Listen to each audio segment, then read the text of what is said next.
Sir काय सांगाल, core कमिटीच तुम्ही बदलण्याचा निर्णय का घेतला? हा निर्णय का घ्यावा लागला? मला वाटतं की मुंडे साहेबांचं या ठिकाणी असणं, एक बहुजन समाजाचं प्रतिनिधित्व करताना मुंडे साहेब विशेषतः सगळ्या समाजाचे नेते आणि हे नेतृत्व करत असताना महाराष्ट्रातले सगळे बारकावे हे त्या या बैठकीत मांडत होते आणि त्याचा एक वेगळा उपयोग या बैठकीत निर्णय करताना होत होता.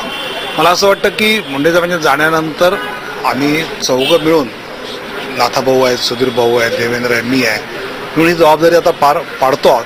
पण यामध्ये आम्हाला एक चांगला हातभार पंकजाताईचा होऊ शकतो आणि त्यामुळे आम्ही सगळ्यांनी मिळून ठरवलं की पंकजाताईला आपण या कोर कमिटीत घेतलं पाहिजे.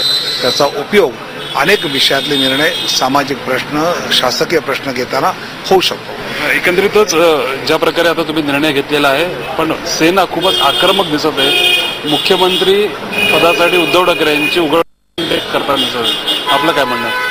शिवसेनेने मागणी नाही केली, शिवसेनेच्या नेत्यांनी केली आणि ती अतिशय स्वाभाविक मी मानतो. कारण आपल्या पक्षाचा नेता मुख्यमंत्री झाला पाहिजे कोणालाही वाटू शकतं. मला वाटत होतं की मुंडे साहेब मुख्यमंत्री झाले पाहिजे, पण ते मत माझं असेल, ते नेत्याचं असेल, पण ते पक्षाचं आहे का?